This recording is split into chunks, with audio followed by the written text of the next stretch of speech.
うしたの？二人とも大丈夫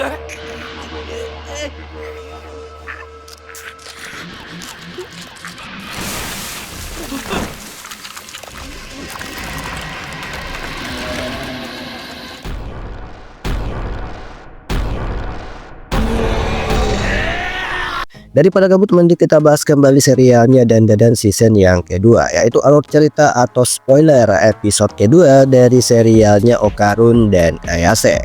Nah, jika kalian gak keberatan nih, yuk kita mulai alur ceritanya.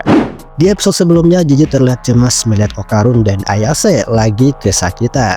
Pasalnya, mereka terkena gelombang psikis milik cacing raksasa, yang dimana efek suara yang ditimbulkan si cacing dapat membuat orang-orang di sekitarnya berhalusinasi, yaitu mengakhiri hidup mereka. Dan tanpa sadar, Okarun sudah terkena efek tersebut dan mulai lupa diri. Nah, gara-gara hal itu, cacing raksasa tersebut berhasil menyadari dan menyerang mereka. Dan Jiji berpikir cacing tersebut bisa merasakan keberadaan mereka melalui gema suara di dalam ruangan ini. Dan di sisi lain, Okarun yang masih terkena efek psikis tersebut mulai lupa diri, yaitu berniat mengakhiri hidupnya. Sampai akhirnya, Jiji berhasil menghentikan tindakan Okarun. Nah, sebelum menghentikan Okarun, Jiji teringat pada kedua orang tuanya bahwa kejadian yang menimpa Okarun itu sama persis yang dialami keluarganya, yaitu terkena efek psikis dari cacing raksasa.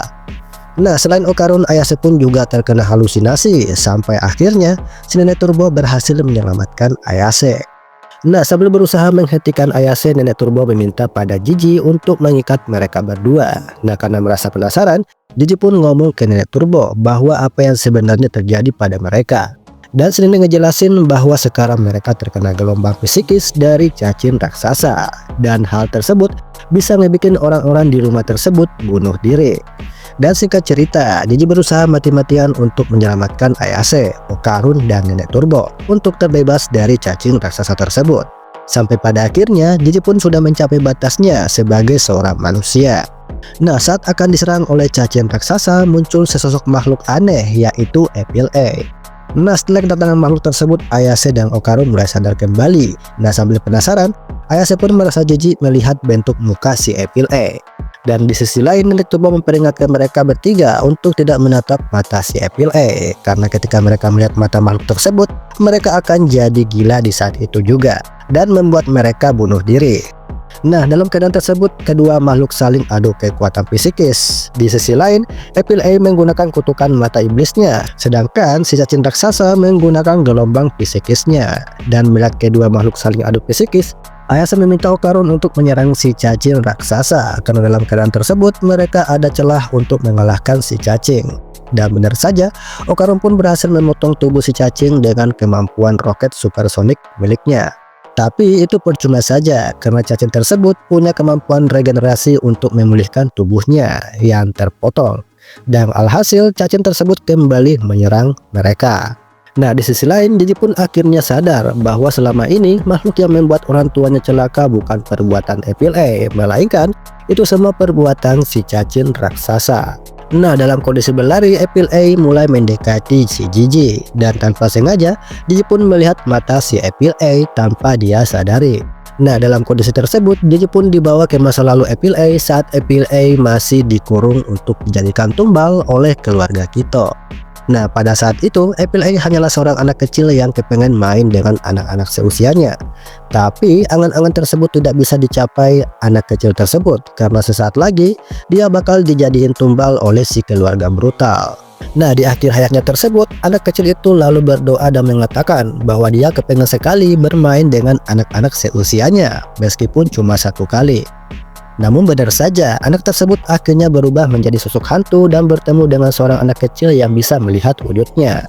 Nah, pada awalnya anak kecil tersebut masih punya keluarga yang utuh. Tapi setelah terkena gelombang psikis dari cacing raksasa, kedua orang tuanya pun mengakhiri hidup mereka. Nah, sambil merasakan hawa yang aneh di bawah mereka, keluarga Kito pun datang ke rumah anak yatim piatu tersebut untuk menjadikan anak tersebut sebagai tumbal gunung berapi. Meskipun pada awalnya keluarga Kito merasa kasihan pada anak tersebut, tapi demi keselamatan desa, mereka akan ngelakuin hal tersebut, yaitu mengubur anak itu beserta tempat tinggalnya. Nah, sejak saat itu Evil A mulai tercipta dan pengen balas dendam pada keluarga Kito dan umat manusia. Shin beralih ke tempat mereka semula. Nah di sana Apple A terus-terusan menempel pada si JJ sampai Ayase berusaha keras untuk memisahkan tubuh mereka. Nah sambil dikejar-kejar oleh si cacing raksasa, JJ pun mengatakan bahwa makhluk yang menempel di tubuh si JJ itu bukan orang yang jahat, dan selama ini Apple A sudah berjuang keras dan menderita selama ini. Nah setelah ngomong kayak gitu, JJ pun pergi ke ruang paling bawah untuk mencari tempat di mana Apple A dikurung. Nah singkat cerita, setelah dapat petunjuk dari Apple A, JJ pun berhasil menemukan jasadnya. Dan JJ pun mengatakan bahwa selama ini anak kecil tersebutlah yang melindungi si JJ. Dan di sisi lain, Nenek Turbo pun memperingatkan si JJ untuk tidak bersimpati pada makhluk tersebut, karena makhluk itu adalah jenis yokai yang bisa mempengaruhi manusia untuk bunuh diri. Dan JJ pun menanggapi perkataan Nenek Turbo bahwa makhluk tersebut punya sifat yang sama dengan mereka, meskipun bentuk tubuhnya itu terlihat aneh. Nah karena nggak mau berhenti cekcok, Ayase pun menghentikan mereka. Dan nggak butuh waktu lama, cacing raksasa tersebut menemukan mereka. Lalu cacing tersebut menggunakan kekuatan listrik dan cairan lengket untuk melumpuhkan si Ayase dan yang lain. Nah sambil mengkhawatirkan keberadaan Okarun, Ayase pun mengatakan bahwa mereka harus secepatnya pergi dari tempat tersebut. Tapi semuanya terlambat, kesadaran si JJ akhirnya diambil alih oleh Apple A. Dan di sisi lain, Nenek Turbo pun sudah memperingatkan si JJ untuk tidak bersimpati pada Apple A, karena jenis yokai yang satu ini adalah jenis yokai yang berbahaya. Nah setelah ngomong kayak gitu, si cacing pun kembali menggunakan kekuatan listriknya untuk melumpuhkan mereka. Nah saat akan diserang oleh si cacing raksasa, tiba-tiba JJ langsung menghantam cacing raksasa tersebut dengan sebuah pukulan serta tendangan sampai cacing tersebut terhempas ke tanah. Karena sekarang ini Apple A telah menguasai tubuh Enjoji. Nah setelah menyatu ke dalam tubuh JJ, Apple A akan menjadi ancaman besar buat umat manusia. Dan di sisi lain, Nenek Turbo pun mengatakan pada Ayase bahwa mereka harus memperkuat kekuatan psikis mereka, kalau enggak mereka akan dikalahkan. Dan benar saja, tanpa disadari Apple A pun langsung menyerang Ayase dengan sebuah tendangan yang sangat keras, sampai Ayase terpental jauh ke belakang. Nah sambil menindih Ayase dengan kakinya, Apple A merasa penasaran dengan kekuatan Ayase, bahwa kekuatan Ayase itu sangat aneh menurut Apple A. Nah karena merasa penasaran dengan si Nenek Turbo, Apple A pun sempat mengejek si Nenek Turbo sebagai sosok yokai yang menjadi budak manusia. Dan di sisi lain, Ayase masih belum mengerti apa yang terjadi pada si JJ, bahwa JJ yang sekarang bukan JJ yang dulu. Dan Apple A pun membalas bahwa tubuh milik JJ itu sudah jadi milik Apple A, yang artinya Apple A akan menunjukkan pada Ayase tentang neraka yang sesungguhnya. Dan di sisi lain, cacing raksasa tersebut kembali menyerang Apple A dengan sengatan listriknya. Tapi sengatan tersebut bisa dimentahkan Apple A dengan kemampuan shield miliknya. Nah sambil menahan sengatan listrik si cacing raksasa, Apple A mengatakan bahwa rumah tersebut dibangun atas dasar kebencian dari mereka yang telah dikorbankan. Nah setelah ngomong kayak gitu, Apple A pun berbalik menyerang si cacing raksasa dengan kekuatan bola dendamnya. Dan alhasil, bola kecil tersebut berhasil mengenai si cacing, sampai cacing tersebut pergi dari sana. Dan di sisi lain, Ayase pun masih belum mengerti tentang apa yang terjadi pada si JJ. Dan Nenek Turbo pun menanggapi bahwa perkataan Seiko memang benar, bahwa JJ adalah sebuah keajaiban yang jarang dimiliki oleh kebanyakan orang yang punya kekuatan spiritual yang sangat hebat. Dan ditambah tubuhnya yang juga atletis. Dan itulah alasan mengapa Apple A menjadikan JJ sebagai wadah miliknya. Nah karena nggak percaya, Ayase pun mengatakan bahwa ketika waktu masih SD, Ayase belum pernah melihat tanda-tanda spiritual pada si JJ. Nah sambil menanggapi perkataan si Ayase, Apple A pun langsung menyerang mereka dengan kekuatan bola dendamnya. Tapi Ayase pun berhasil menahan bola tersebut dengan kekuatan spiritualnya. Nah sambil menahan bola dendam milik Apple A pun kembali menyerang Ayase dengan sebuah pukulan.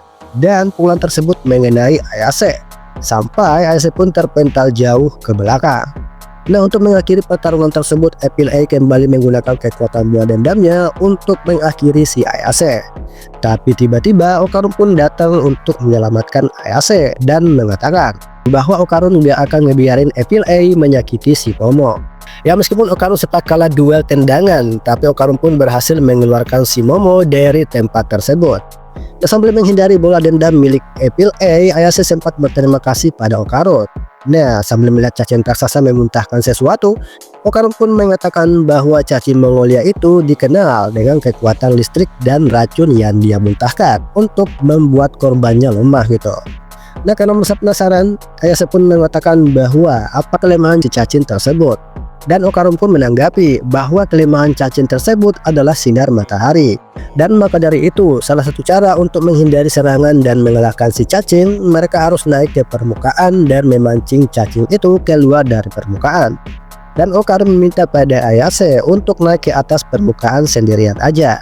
Ya, meskipun Ayase sempat menolak karena dia khawatir pada Okarun dan Jiji, tapi Okarun berjanji akan menyadarkan si Jiji. Jadi, Okarun memohon pada Ayase untuk keluar dari permukaan sendirian aja, serta membantu Okarun dan Jiji untuk keluar dari tempat ini. Nah, sambil memegang tangan si Okarun, Ayase pun berjanji bahwa Ayase akan menyelamatkan Okarun dan Jiji keluar dari tempat tersebut. Nah, segini dulu untuk alur cerita atau spoiler episode kedua dari serialnya Dandadan season yang kedua. Nah, jika kalian pengen nonton secara lengkapnya, kalian bisa nunggu episode keduanya aja di hari dan jam yang sama. So, itu aja. Sampai jumpa. Jakarta.